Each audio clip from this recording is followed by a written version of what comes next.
money, tearing the meat right off of my bones. The crows are picking what's left of me. The flies won't leave me alone. It all comes down to the money. I've been walking around in thrift store shoes. No, I don't have the money. I've just got no money blues. I've been scrambling hard, scrapping fears, fighting and a kicking just to get my peace. Working these fingers to the bone, paying my taxes, but it's all gone. It all comes down to the money. Run around in circles each and every day. As soon as I get my hands on some, I'm watching it fly away. Hey, hey!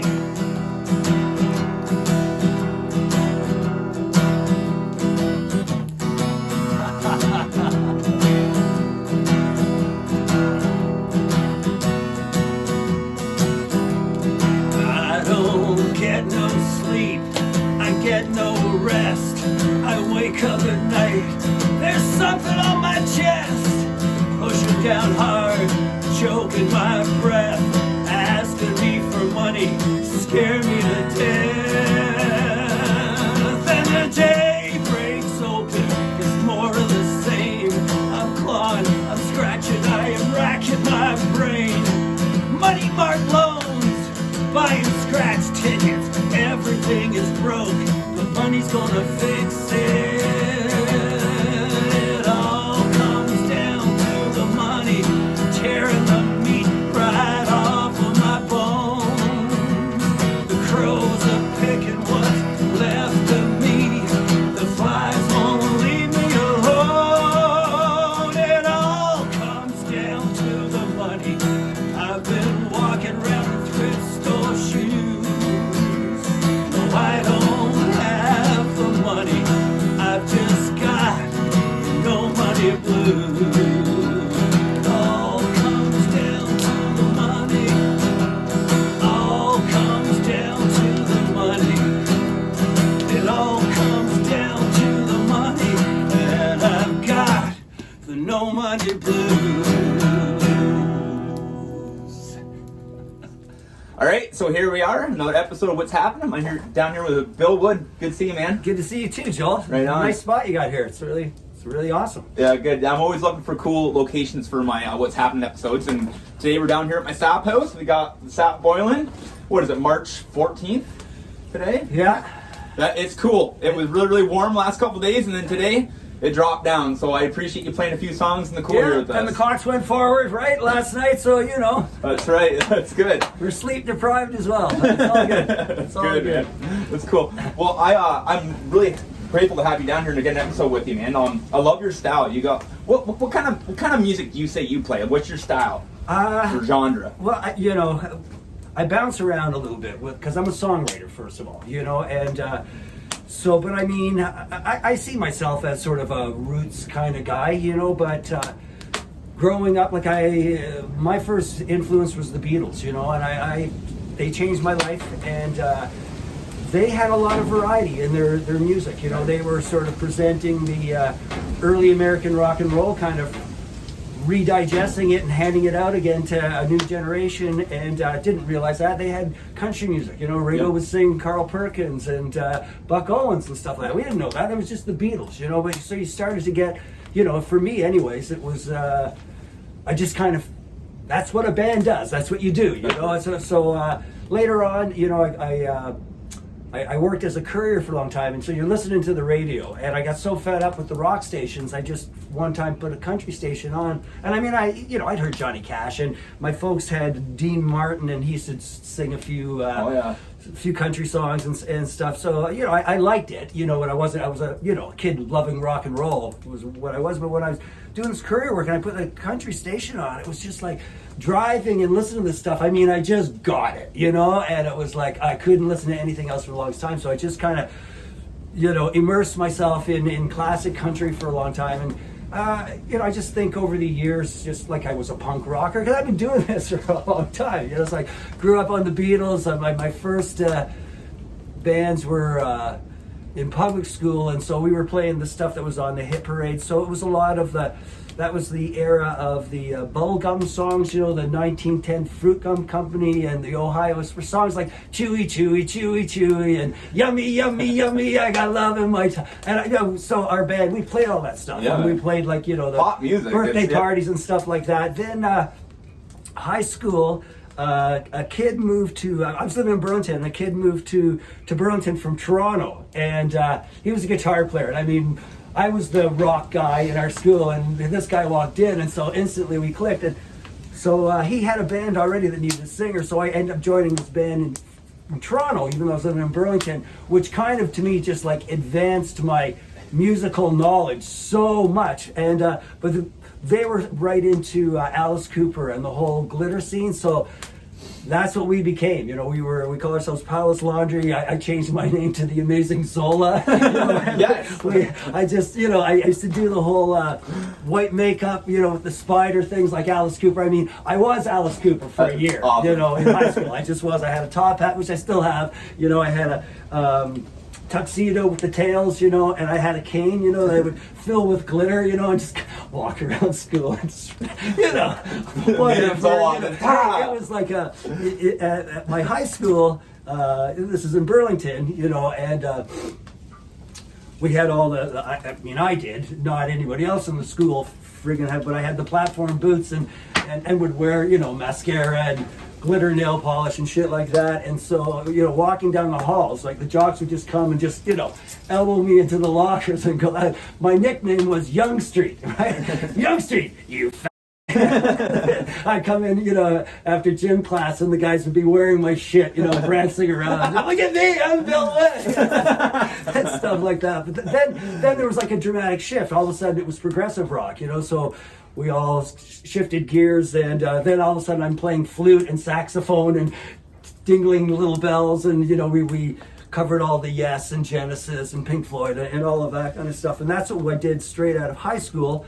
That crashed and burned because we were trying to play top 40 clubs, and we're playing King Crimson, and we were getting fired left, right, and center and everything. And then my dad took me, our whole family, over to Europe and England. And the punk movement was just starting. I ran into this skinhead, or he actually ran into me. And it was like, he kind of bumped me. I was looking in the window. It's like I had a record store or something, and I got nudged. It was like, oh, what we got? Ippy here, So hey man, it's cool. I'm from Canada or whatever. Anyway, we became buddies, and would meet him at the pub at night. And they're like, my hair was down to here, and these guys were all got shaved heads and suspenders and the Doc Martens and stuff. And he's like, long hair's over, buddy. Long hair's frigging over. Listen to this. And listen. They had all these different records, but I wasn't really cluing into the stuff. I was still out there trying to buy all this progressive rock and bring it back to Canada with me. But then about a year later, the whole punk thing happened, and when I heard like Elvis Costello, I loved that stuff. So he was also taking American music and reinventing it, and sort of it was like I just started writing songs. Like I wasn't playing with anybody, but I was really influenced by it. Excited me because when the progressive rock stuff came, my guitar chops weren't that great. So, the progressive rock thing was all about, incorporating, classical music, and everybody was like a virtuoso and all that kind of stuff. Everything's and I couldn't do any of that, so that I became more of a frontman. So when the punk thing happened, it was like, hey, I can write songs like this. I don't need to be good anymore. I have the guitar and stuff. So I just started banging out a bunch of tunes, and I got some guys together, recorded some demos, but then because nothing had been happening for a long time, I enrolled in university. So I went out to Nova Scotia at Acadia University to take business administration, and I was doing really well. And I was offered to stay out there and work for a law firm and blah, blah. I mean, I was having a lot of fun, partying and going crazy, but I was getting this, business degree or whatever. And but I think around April, the phone's going, and my buddy that had recorded this demo, he sent it into the first Q107 homegrown record, and we're beating everybody week after week after week. So I ended up winning the Q107 home. So I'm back home. So now I'm. You didn't even know that you were in it, really, did you? Well, I didn't know he said it. Yeah, exactly. So That's like, cool, what the right? hell? Like, so it's like, we're headlining the Alma Combo. And the funny thing was, when I had this idea of punk music, I was contacting some of my buddies that were in from the progressive rock band. They're not interested or busy. So I just found some other guys to get these songs done. They won the contest, but then it was like, hey guys, yeah, we're in. Jump on, boys. So I had this band called the Onos, and our very first gig was the Alma Combo. There was a lineup down the street. I mean, it was nuts. So, and then that whole summer, we just played to packed houses everywhere, So I didn't go back to school. That's amazing. And then after 2 years on the road, it just kind of fell apart. Then I joined a band called II. They had been a previous Q107 homegrown winner. It was actually my buddy from the Onos, and then we went separate ways, and then he started this project with a different singer. That didn't work out. I joined the band, and then we got a record deal, finally. So that was around 86, I think, we put out an album, and it did really well, and we got Juno nominations, and what have you. And then the second record was a piece of shit and just tanked. It's hard to follow the first record, right? It was just there's a whole huge story. There's no regrets or whatever, Yep. but I didn't even believe in the record. It just we had kept submitting, getting rejected till finally it's like, okay, just tell us what you want. Here, just write it for us. Pretty much, yeah, exactly. So that's yeah. kind of how we were doing, just kind of plugging our noses and okay, this got the ingredients. Yeah. That's what we felt like. They were looking for something. We were making pizzas for them. Yeah, That's what they it were felt actually like. looking for something, right? But, and then when that collapsed, I had 2 kids, and I just stepped away. Honestly, it was like just the body of work that band had done. At the beginning, there was a lot of creativity, and I felt really good, and I felt like I had joined like a really great creative force. But then, as the journey went on, it was just tough because I was hired to be a co-writer, you know what I mean? So there wasn't the complete vision or whatever. So after a while, you just start to get frustrated, and you want to kind of steer your own ship. And it wasn't like a hostile thing or anything. It was just sort of a realization of myself. And then when it was over, it was like, I just need to go and work on writing songs by myself. I've been kind of a part of a team for so long, and it was just making pop music, so I would just be getting, tracks, make something out of this. And put popular words in this, please, right? That's what they're asking Make for. it into something. Yeah. At times it would be very frustrating. I was like, this doesn't even feel like a song. Yeah. How am I supposed to do this? And the 80s was with a different style of music too, because they kept going into a lot of synthy kind of music and stuff too, right? Yeah. So that's so hard. That's exactly so. Coming from someone with grassroots, right? Well, there was like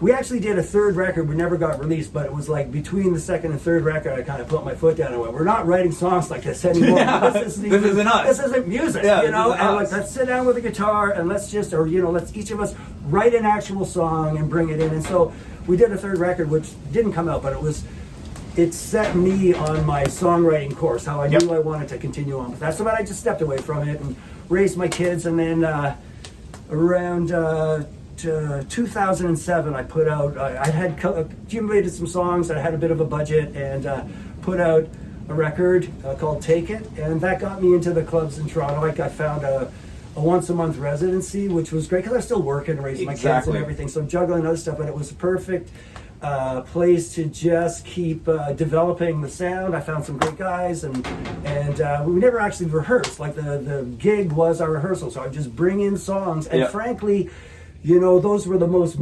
amazing, just feeling the energy in the air, the song, right? Because the first time you play a song, right, everybody's listening, and so we would get those magic moments. Yeah. It's like, I kind of stand in front of them going, here's the basic thing. And they're like, okay, here we go, 1, 2, 3, 4. And then, it was always like the first time would be like so friggin' great. And then we just, continue to develop it and then take them in the studio. So we've done 3 albums now. Got a brand new record that just showed up at my door yesterday called Radiola. Yes. 2016, we put one out called Mumbo Jumbo Tumbo. And then 2015, we had one called Oh Look. And that's Bill Wood and the Woodies, right? Bill Wood and the Woodies, yeah. So so Bill just brought me a couple of these albums, so I'll be looking for people to share this episode, and we'll be handing them out to people who are. And I've been listening to it, and it's great. Like the second song there, you got a bunch of brass on it and stuff like that. Yeah, I run a trombone player. I mean, I love trombone. It's dope, man. I love it. like you have such a great attitude, and you like when you play, you make me happy. You make me smile. You have a great you're a great entertainer. Thanks. You know what I mean? Like that's what my friend Rob always said is, you know, singing and playing is half the battle, and entertaining is the other half of the battle. Yeah. Because you got to talk in between songs, and you have to do all this other stuff, and it's a tough job, you know. It's funny how you know, when you're in your comfort zone, things are great. But I mean, you know, we've all had those moments where just, please, floor, just open up. Please, just suck me into hell right now. Just like, you know, and I've played those kind of gigs. Like, crickets, right? I mean, doing the solo stuff's kind of more new to me. So it's just been like the last couple of years. Now I feel I'm a lot more comfortable doing it. But I went out east, never having done like a solo other than maybe a song here or there, and did like a mini tour, and I mean there were like some you know, kill me now please moments, but you know, you learn from this, and it was sort of tough to kind of face, because I mean I've been doing this all my life, but just the actual kind of solo thing, I've always kind of been a band guy, and I do love my band, but I'm much more comfortable now playing. The big thing with being in a band your whole life is you get comfortable of leaning on something, or even when something goes wrong, you can at least look at your buddy and go, well. But when you're up there by yourself, I totally know what you mean. When you're up there by yourself, it's all on you. Even when I go up to sing by myself, I get a bigger frog in my throat. It's just like, ugh. So, wish I had somebody to look at. That's what, you know, it's great that you still get excited and nervous, because I mean it's a buzz. That's you know? what it is. It's totally a buzz. You know, I haven't played a gig in ages, but I've done a few of these little live stream things. You know, like a half hour in my living room. You know, to a camera. You know, when it's over, I'm charged with adrenaline. I know. Like I played a stadium. Where are we going next, right? So I mean, that's just music. You know, I mean, it's you know. That's why we do it. And that's what I was going to say. That's why we do it, because it charges us, but it also charges other people. You know, like this one's called "Recipe for Heartache."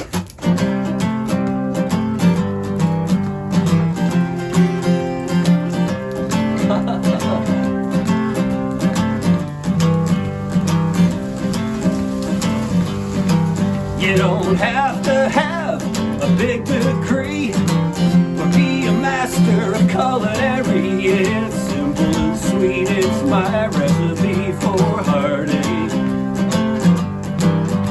So come on in, I'm about to begin. The first ingredients a double and tin. Now we can proceed with my recipe for heartache. Started off with a bowl of love and warm it up nice and hot. Sprinkle in a little jealousy and start stirring up the pot. Throw in a pinch of lies, a dash of alibis, some accusations and hot denials, and just sit back and see. It's my recipe for heartache. Come on, cook it up, boys.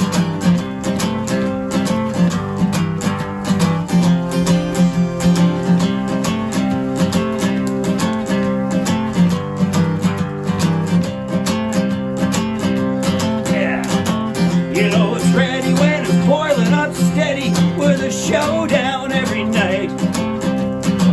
No hotter up and then some scorn and loving. Time to pick a fight, and right before your eyes, it's a masterpiece. Bags are packed, you're out on the street. Fait accompli, it's my recipe for heartache. Take it from me, it's my specialty. A recipe for heartache.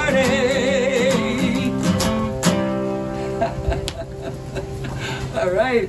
I don't like singing sad songs because I'm not a very sad guy, and I love singing songs that make people happy. But like, I love someone who can sing a song and it can make you feel. Like my daughter's boyfriend just wrote his first song, and I'm telling you right now, man, he sang it for me the other day, and I had to hold back my tears, and I'm like, wow. Come on, buddy, hold it together here, right? Yeah. But like, it was so good and like so meant. Like, it just, I love music because it can make you go through all your emotions real fast, and you know, can charge you up for your day at work, or it can bring you down if you need to come down.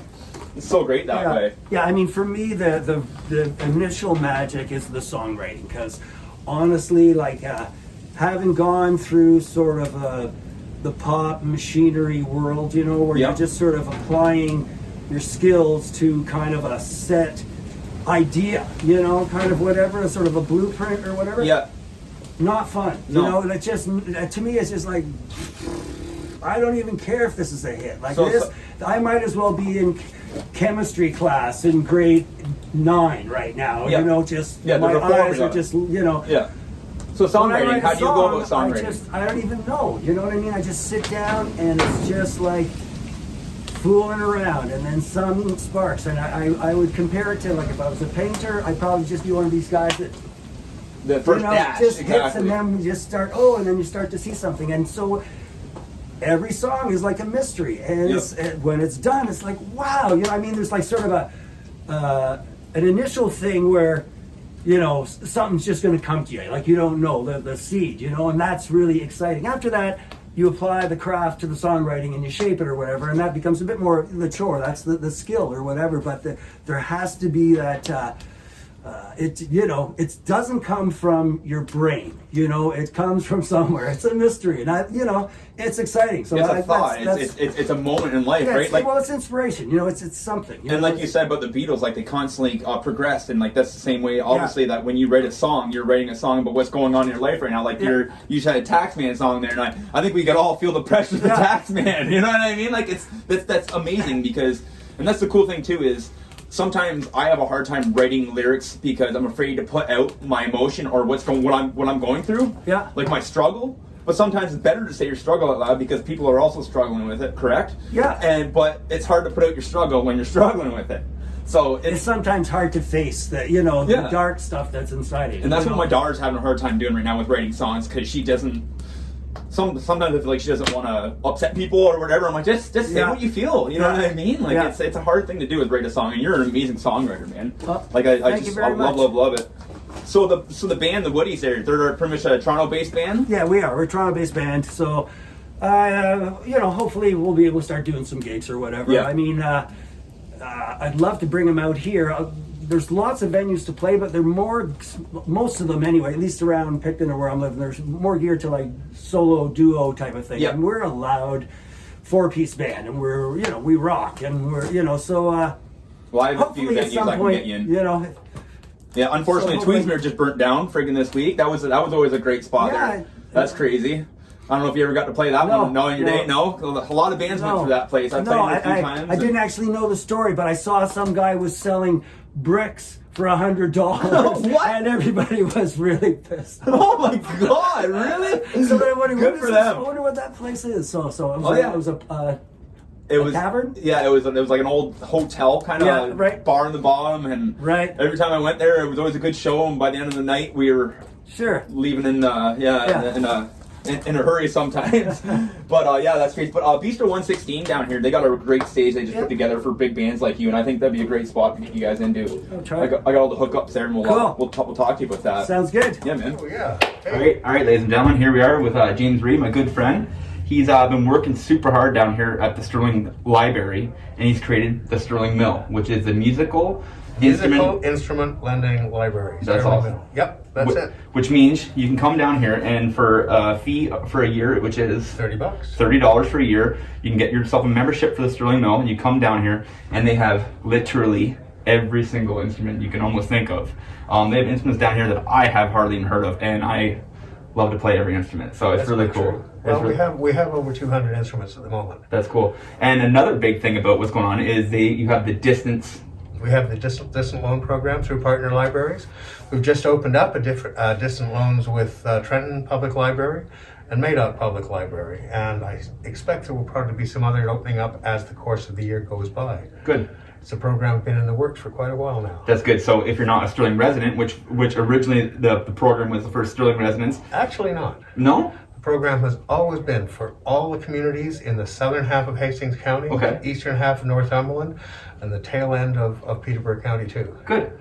So any resident of any municipality, including Belleville and Trenton, has always been welcome and able to come and sign up as a patron. Good. The thing that we've done that's different now with the distant loan program is it means that if you're mobility challenged and you don't have a car, you can't drive to Stirling, you're in Trenton, you jump on the bus, you go down to the library, and you can pick up an instrument right there. Now, all the instruments come from here. Yes. So what do you do? They order them, and they order them, and we have a regular delivery pickup schedule, and it comes into the library down in Trenton, and they give their person a call and say, hey, your guitar's in, or your saxophone's here, or your conga drums here, or your accordion's here, or your bass guitar's here, or your trumpet's here. That's cool because like everybody knows how hard it is to go out and buy a guitar. It costs you a couple $100, and if you don't know you always wanted to try it, and then you go out and spend this money and it sits in your closet. That's where most of these came from, with people like that. It comes from people's closets. Yeah. All these instruments are donated down here, and there is acoustic guitars, there's electric guitars, bass guitars, pianos, drums, everything you want. Saxophone. So if you ever wanted to try something that you were a little bit nervous to go try, you can come down here and borrow it for a month, borrow it for 6 weeks. Yes, that's right. So what he likes to do is do a 6-week program, and then you come back here, show them how. And you can renew it. That's right. You can come back in here and show them how good you're doing on it, and renew it, and carry on, right? Yeah, absolutely, yeah. That's good. In fact, you don't even have to bring it back in to renew it. You can renew 3 times, which means that one person can borrow an instrument, have it for 24 weeks total. Yeah. And for students who are registered in a teaching program, we have an extended program so that you can always get the same instrument. Yes. Because there's some things we have a lot of. We have, for example, quite a few violins. We only have one tenor saxophone. So if you've got the tenor saxophone and another patron wants the tenor saxophone, they can put a hold on that, and then you can't renew it. Yeah. Just like, books, that kind of thing. Yeah, exactly. But that's how it works. And we have, like I said, to be a male patron for a year costs $30. We also have a patron 2 and a patron 3. So for family options, if you want to borrow 2 instruments at the same time, 2 instrument loans concurrently, or 3 instrument loans concurrently, well, for patron 2, that's 2 instruments, $50 for a year. Patron 3, that's $70 a year. It's a little bit less, a little bit less, a little bit less. So that's how it works. And we stay fairly busy. It's a good thing. It's really good. Well, we really appreciate you being down here and doing this, because it takes a community to run a music community. It's great. It takes a community, that's for sure. And now you can come down here and also support the Stirling M.I.L.L. They got some nice t-shirts down here, and I just picked up mine myself. So there's lots of things going on down here. So what I'm going to be doing throughout my episodes here, whenever I get a chance, I'm going to pop in and talk to James, and we're going to do music minutes. And what I'm going to do is I'm going to pick up an instrument, and I'm not going to know too much about it, and we're going to learn something about it all together. Okay. And then that's what we can do. We can just carry on and keep. What would you like to see today, Joe? Well, I don't know. What do you got for me?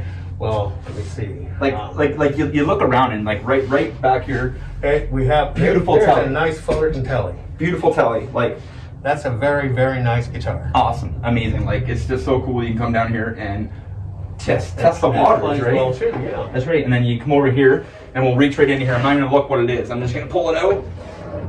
We have a beautiful acoustic guitar here. Got a pickup in it. It's got a tuner on it. It's a Washburn with an onboard pickup in it. That's beautiful. Like so, that's cool. Like it's everything's here that you need. So, how beautiful is that? Pretty beautiful. It is. Now, if you look behind you, Joe, you will see that one of our cellos is sitting right there in the corner. Oh, cello? Yes, cello. waiting for you to borrow it and take it home. Yeah. Okay, and auto harps we have, mandolins we have a tenor banjo over there and a pile of keyboards. Yes. And the electric guitars are down over there. There's a really nice hollow body Washburn electric over there. We've got classical guitars. We've got violins. We've got a steel pan. We've got a steel pan. Recorders. Yep. Ukuleles. Hey, here's something fun. Let me just dig this out for you. Yes, let's try this out. Okay, this. I just rebuilt. Oh, this. cool. It's a harmonium. Harmonium. And I just rebuilt this harmonium last month. So our harmonium is a keyboard, but what you gotta do is you need to pump the back, don't you? That's right. You so bring that stool over sir. here and put it down. So let's check out the harmonium today on our Stirling M.I.L.L. Music Minute. Can you see that? Yes, sir. I'll make sure we can.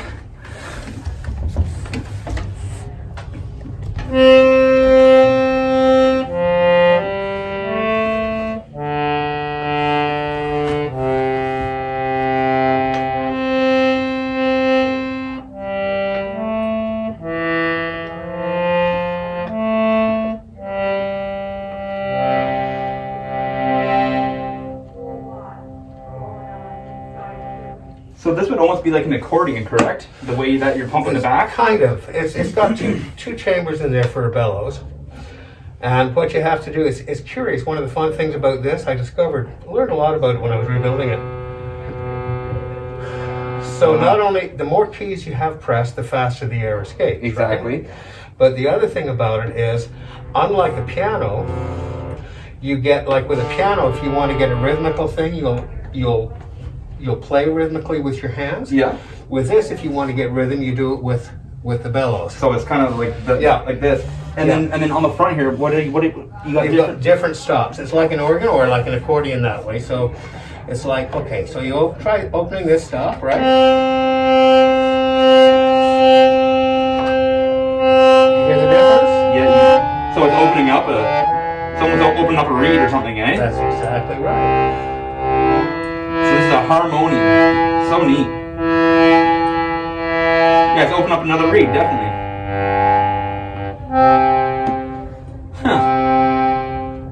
So you get overtones, you get different sounds, and once again, the more stops you have open, the faster the air escapes. So a harmonium, what kind of, like, obviously other than like some like church music and like some maybe like Buddhist meditation music, what would you hear something like that in, do you think? Well, I first heard one of these being played by Lisa Hennigan. So I heard it in Celtic music and Irish music. Okay. And it's really popular in Indian music. That's what I know, yes. But I think originally it came from Northern Europe. Very cool. Anyhow, and this is not the world's best harmonium by any means, but it is a harmonium. That's right. Now you have one down here, and if anybody ever wanted to try out, there it is right there. Okay, one harmonium. That's really cool. Well, that's what we'll do today for our music minute. And that's really neat. So if you ever want to try something out like this, you can come on down here, talk to James, and there's a few other people that are help out around here, and test it out. Yep, we're open on Tuesday afternoons and Saturdays. So Tuesday is from 3 to 6? Tuesdays from 3 to 6:30, and Saturdays from 10 until 2:30 in the afternoon. Awesome. Yep. Okay. And of course in Trenton you can pick up an instrument, or in Madoc you can pick up an instrument. To do that you have to register as a mill patron, and then you have to order the instrument in. The staff in those libraries will help. Cool. And they're your way to the races. Right on. Thanks, all right, Joe. well, that's what's happening right down here at the Stirling Mill. That's James Ried, and this is what's happening, guys. Thanks. So, do you want to maybe show us a couple of little instruments here? You got brought a couple of cool things, Okay, eh? I brought something here. Cool. So, what I like to do is, this is my show and tell moment. That's right. All of us musicians, we like to buy odd instruments, and because it inspires us to write different kinds of songs and different moods, right? So. Yeah. Now I have this is cool. I have a collection of, not a collection, I've got a few, vintage banjos and stuff like that. I took bluegrass banjo lessons for 3 years. I stink, but I love it. Banjo's a hard instrument. So I have fun with that stuff. I got a call from my mom one time when I was living in Toronto. She's in Burlington. And I think it was maybe a pal at the Legion or whatever.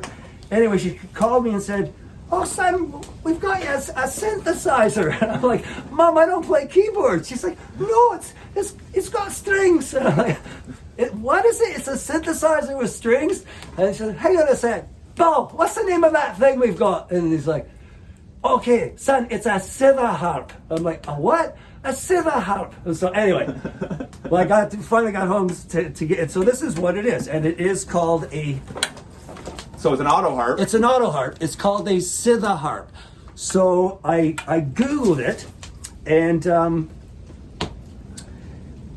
it was made in 1976. Only 300 of these, I believe, exist. And it was made by an inventor who's had success with something called a wheel spinner, a bead spinner, and he had success with a double flush toilet, but he played the auto harp on the side and was felt that it had limitations, and so he wanted to improve on it. And it's actually quite genius because there is a sliding, the fingerboard inside here slides, and you can see there's you can see the different keys. So it can play in every different key. Like so. Okay, yeah. So you hit a key, and then you got your buttons.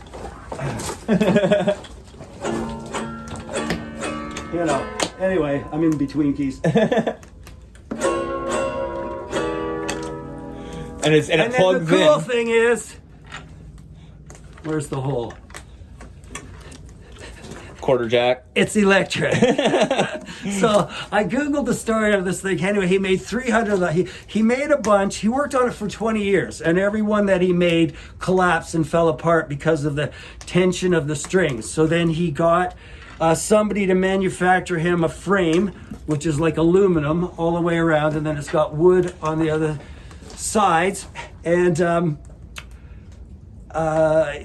the very first, he made 300 of them, and the very first one that he sold to Henry Mancini, who tried to use it in a recording with his orchestra and gave it back to him and said that it made too much noise. And so I've plugged this thing in and played it, and the fingerboard works with magnets, and so every time you press it in, the pickup picks up this bang, bang, bang sound. So I mean, good try. He was a dreamer, you know. Anyway, I kind of love it, you know. I love hard luck stories. I mean, you know, I'm in my 60s and I'm still playing rock and roll, so you know. That's right. That's so awesome. the Sith Harp. That's cool. And yeah, it's mine. We love seeing stuff like this. It's so cool. So what do you play here for your six string? You got a nice Martin? I got a nice Martin. I do. I got a Martin that used to belong, I believe, to a member of the band called the Beauties, and I was looking for one. I've got three Martins. The one that I was playing with my band for the longest time is called a Shannon Dawn. It's a kind of a 2/3 body. It's a smaller, thinner acoustic guitar, really beautiful guitar, but just didn't quite have the punch for the full. Like once I started doing more duos and solo shows or whatever, the guitar it just didn't have enough bottom to it or depth or whatever. So anyway, so I was looking for a Martin, and I was sending my buddy photos of different ones that were for sale or whatever, you know, and just what do you think? Because like, you know, one was in London, Ontario, and you want to have to do a whole lot of traveling to kind of take a look at it. And the prices were, you know, that I was looking at were all around 14, 15, 16 or whatever. Anyway, all of a sudden I get a call from him. He says, get down here. So I get down. So this guitar got crushed by Air Canada. And if you look, you can see there's a crack that runs along here. Wow, they fixed it and well. There's a few along here. But I think it was like maybe an insurance jar. Anyway, it was Capsule Music at the time. My buddy was wearing Capsule Music. He got the guitar, they put it together, and called me up, and I got it super cheap, and it's got mojo. It has issues because it got crushed. This is a little bit sensitive to the humidity or whatever, but I have a series of different shims that I use, or like shims that I put underneath the saddle here, and I work it, and has it got a Fishman pickup in it? It's got so it came with the system installed too. Nice. So so it was just good to go. And first time I played it, and a number of people have said that this guitar has a lot of punch. I think it's to do with the rosewood on the sides or something. Yeah, it's beautiful. But you can't even tell it was crushed. Like, it's amazing how good they can fix stuff, right? I love that kind of stuff. Yeah, exactly. You know what I mean? Totally. I'm old and beat up too, so my guitar just works with me. So I love it. That's really cool. So a couple of questions here. So like, I know you were talking about how you're like a punk rocker, and then you went back into your rock roots. Do you think it's because that's like or the country stuff? You got loving the country there for a while. Do you think it's because that's what you grew up listening? Your parents listened to? Because like I went back to the country roots myself too. You know, like I was in a rock band, and because that's what I liked as a kid. But like I can't help but go back to this old time country music. Do you think that's the reason probably? No, because my folks, apart from like the party records, I mean, what we had in our house was there was from Glasgow, so we had Scottish music. So it was Kenneth McKellar and the Andrews Brothers, and it was that bagpipes, and not so much bagpipes, but a lot of accordion kind of Scottish songs or whatever. So I think, So then that would be pretty much the first music you remember hearing then? Like what's the first song you remember hearing? Like I remember my first stuff was like old country that was just like that whiny tear in my beer stuff, you know? All I can remember is I don't think I really paid that much attention to music, you know? And then there was this, my sister who was 2 years older than me, and I would be maybe like 7 or 8 years old, maybe 6. anyway, the Beatles were coming on Ed Sullivan. Yep. And so my sister was like, hey, we gotta watch this. And, anyway, we watched this. And it just, I couldn't get it. I was just The like, Beatles were it's it, just man. it. The Beatles were and it. then my sister took me to the theater in St. John, New Brunswick to go see Hard Day's Night. And, just a bunch of kids, right, going to catch a movie. The lights shut off. And the place erupted in screams. Like, I was terrified. Like, what's going on? Like, just screaming, right? And the movie starts, and my sister's going, it's okay. Then everybody's just having fun. And a little while later, I'm screaming too. Yeah! Like you're at a concert, right? But it was, it changed, like, just that, I think, that phenomena of being in that theater, even though it wasn't the Beatles playing live, that energy, right? It was just like it was Beatlemania. Like, it was our little local version of it, but it was crazy, and it did something too. So, I invented Beatle Tag in the schoolyard where I could get 3 other buddies and, all the girls. It's like, okay, I'm John, he's Paul, he's George, he's Ringo. Come get us. Count to 10. If you catch us, you can kiss us, right? And so they run chases around the schoolyard pretending we're the Beatles, and, it was lots of fun. And that's just, all of a sudden, that's all I wanted to do, and I was one of these kids just hitting a ruler, I just wanted to get a guitar, and pouring through all of the catalogs, just looking at all those crazy electric guitars, with 30 buttons on them and all, you're like me. You're like your own person. You're never afraid to be who you are. And like you said, you're wearing all the big clothes, and you weren't afraid of people make fun of you. And I think that is an artist musician thing. Like it's like we love the attention and we love to be ourselves, and it's so cool to be that. It's so neat.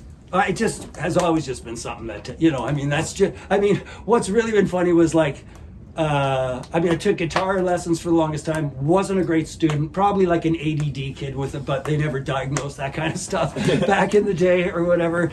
And was just the whole lifestyle thing, I was more, wrapped up in all of that for the longest time. And I think that's what happened at the end of II was just like, I'd managed to get myself in front of people and be kind of like a personality, kind of a rock star, but the actual art of it, I felt very like this just, I'm not a songwriter, I'm watching everything fall apart, and there's a reason, because I'm not able to just kind of spit out the goods when they're when they're being demanded of me. So, it's kind of a hard lesson to learn, but well, everything that fails, we learn what not to do, right? Yeah. So that's good too. That's really cool. So where can people find your music? Well, there's a website, billwithandthewoodies.com. Seldom kept up to date, but all of the past videos and things like that are on there.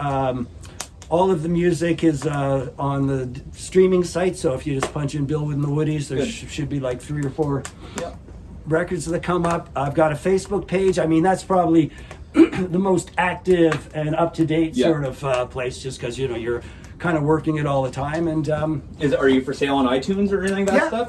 Good. All that stuff. That's awesome. Yeah, Spotify, iTunes, cool. Amazon, all of that. I've been doing a big thing lately of getting people to like our stuff and share it, and like I'm getting into snail mail again. I'm telling people, if you want, send me your address and I'll mail you some cool stuff. So I'll be mailing off one of your CDs or 2 of your CDs, and it's really neat because I'm doing my own. And I'll be normally I just sell them at gigs or whatever. Like there's no gigs right now. Here's the drag, right? Because normally you put out a CD and then you've got 2 months of CD gigs everywhere. It's just kind of like a CD release, couple of months, whatever. But everybody's coming, to buy the CDs, and you can kind of do a kind of a quick recoup of some of the expenses. There's usually like a nice initial kind of a bit of a wave. That's right. Now it's like no gigs, whatever. So I'm gonna, grab some bubble envelopes and just start mailing them out. Exactly. That's what I'm getting at too.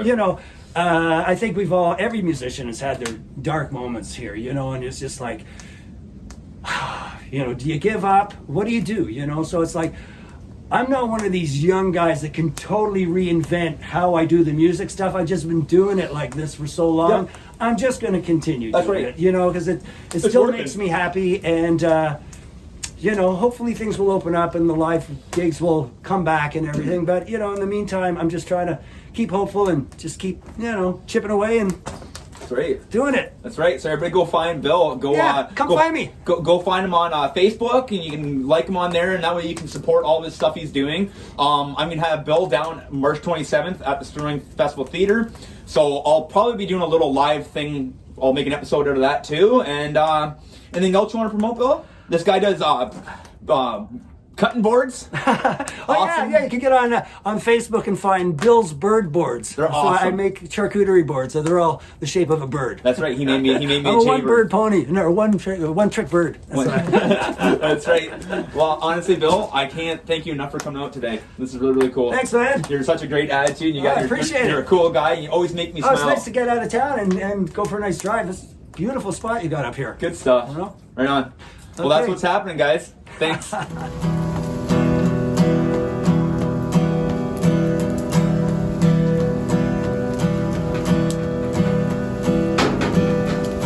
I tore myself up from the roots, 'cause I had to be free.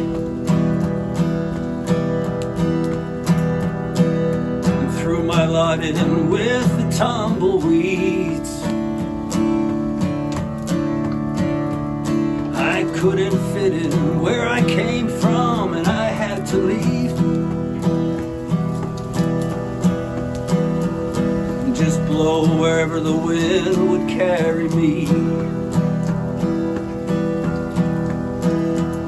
I hit the city in my teens, but I was still so young. Panhandling, partying was fun. I hung out with punks, beggars, vagabonds, and thieves.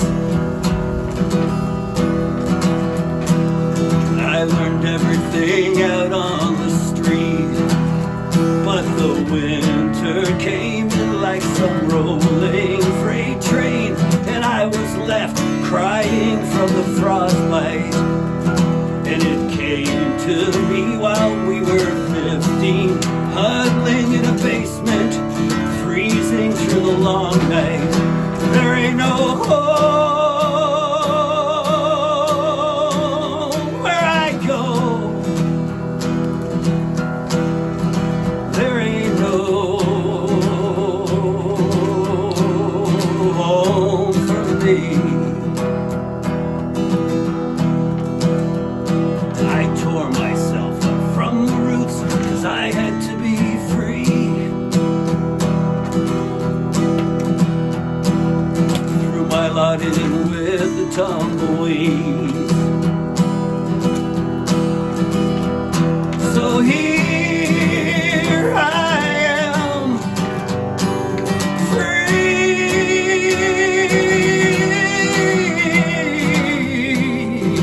Here I am, free.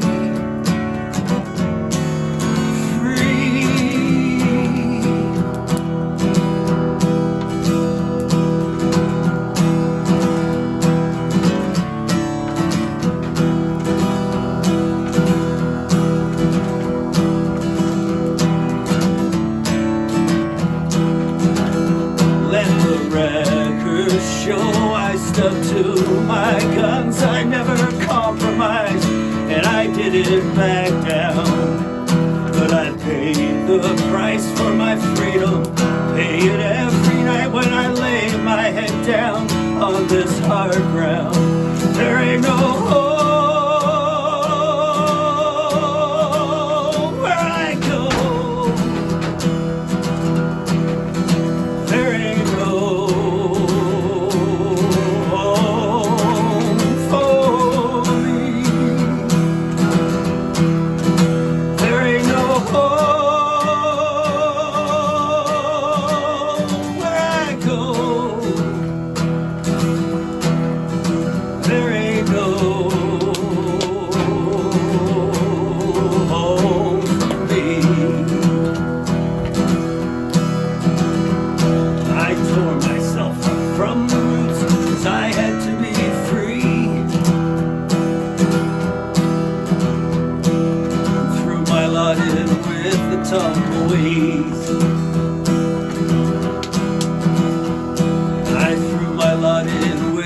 tumbleweed.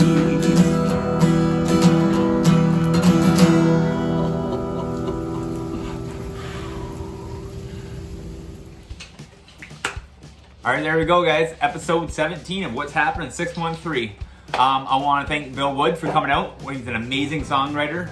Like he said, he's got 3 albums. You can go find him on Amazon, iTunes, YouTube, wherever you want to find him. He's got a bunch of amazing merch. Thank you so much for the t-shirt, Bill. This is awesome. I love it. And as you all know, I'm a bird, so it works real well.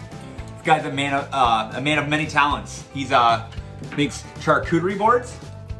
They're Bill's bird boards. I love it because each one has his own little style of thing here, so it's real cool. Thank you so much for that.